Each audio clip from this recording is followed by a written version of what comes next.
Today I want to share with you how to quickly help relieve your sciatica-like pain, especially if you're trying to be productive at the desk and get through your day. Hi, I'm Dr. Matt. Welcome to my quick self-help videos where I share simple and easy tips on stretching and movement to help you improve your quality of life. Remember to share and subscribe.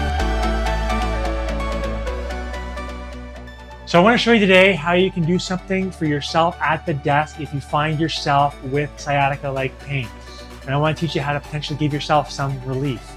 Hi, I'm Dr. Matt Bradbury, family corrective chiropractor here in Georgetown, Ontario, Canada. And this is our practice, One Life Family Chiropractic. And today I actually wanted to give you a bit of a routine to help you get through your day. I was talking to somebody who was sharing with me, they were trying to keep up with work, they were driving, they were commuting to and from work, and they thought maybe they had some sciatica pain down the leg. And if this sounds like you, maybe you have low back, pain in the buttocks, soreness, sharp pain, maybe even have some numbness tingling into the leg. I want to share with you some ideas that you may find useful to help yourself and help build yourself up again so you can get back on track. And these are really simple things that you can use at the desk right now, or if you find yourself sitting for long periods of time, even commuting. Of course, if you're just tuning in, don't forget, I love seeing you, I love interacting. I'd love to see more of you, so please click like. And of course, make sure you subscribe below so we can see more of each other in the future. So you can see here we have our nervous system and spine model. And a lot of times when the nerves are irritated, the spine's not moving properly down through here, this is going to be a factor in your sciatica. And if things aren't working down here, as a family corrective chiropractor, we want to know about it.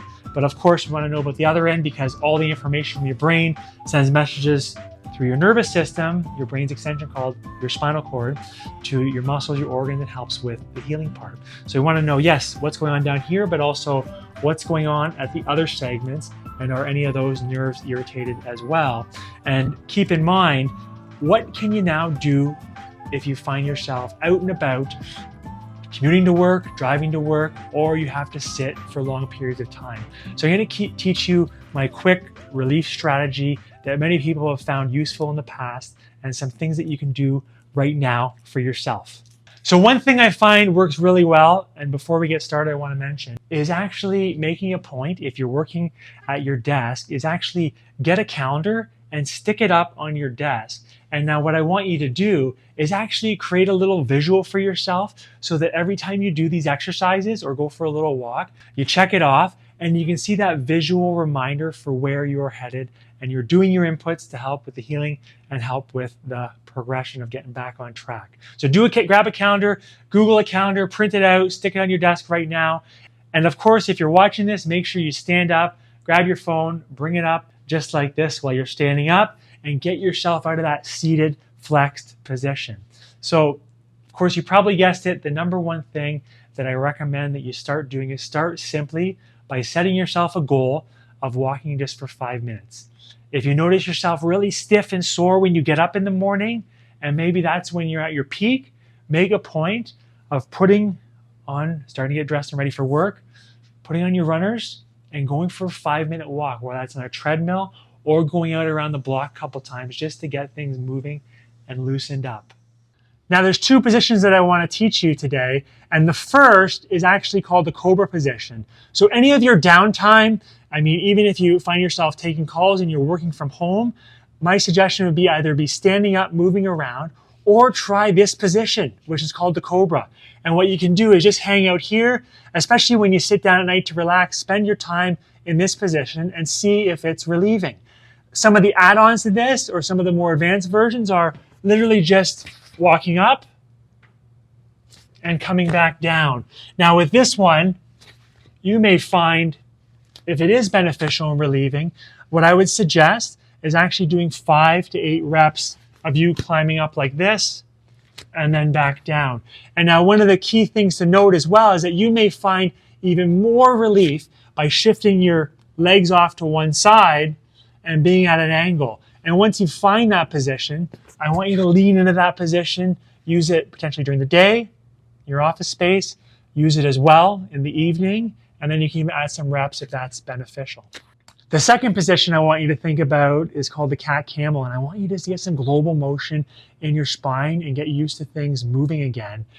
And what you're going to do is just like this, come up and then do the cat portion, flex your spine, and then come back down. Now with this, I want you to try 10 to 15 reps and just focusing on global motion of the spine, helping you move and gently get your spine moving better again. And of course, if you find yourself challenged with that sciatica down the leg and discomfort, and it's achy and sore and maybe sharp, I want you to grab yourself a ball just like this. I think this is an invaluable tool. Just keep it at your desk, and what you're going to do, you can either sit on it and work out your glutes, or you can work down into your hamstrings all the way down to your calf.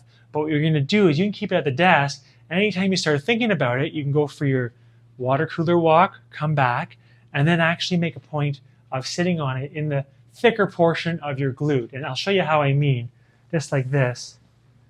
But you can sit back like that, and you can sit up tall, you can lean into it. You may find that you have some spots that are really uncomfortable and tender. So breathe into them, move around, and I'll even sit on it more, and you can get what's called your sit bones. You'll notice more the bony protuberance down here, your ischial tuberosities. What you can do is just go underneath the bottom of that, and you may find your hamstrings are very tight and everything's restricted trying to protect you.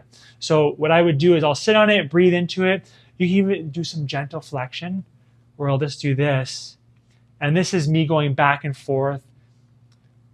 And I'll do that 8 to 10 times, specifically thinking about hinging at my hips, not rounding out my low back, and going back and forth. Of course, you can shift down as well, and I'll show you how that looks. You may find that the back of your calf's even stiff, and what you can do is just work out different areas there to help loosen things up.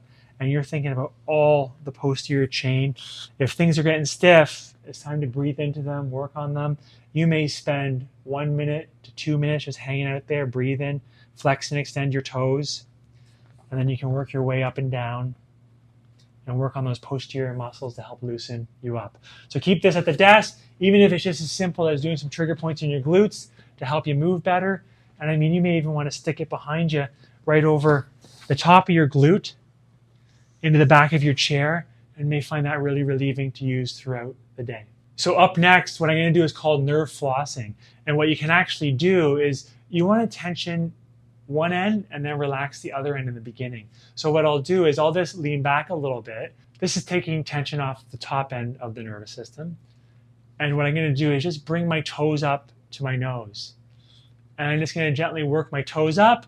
And I'm thinking every time I curl up, toes go up and back down. That's the basic version, 10 to 20 times, toes up. And then what you can do is work at both ends. So I'll tension the top, and I'll lean back just like this. And I think about a nerve glide where you think about there's a tunnel and all the nerves are sliding through, where you take slack from one end and then you tension the other end. And again, with this process, 10 to 20 times, just thinking about getting the nerve and all the tissues moving better.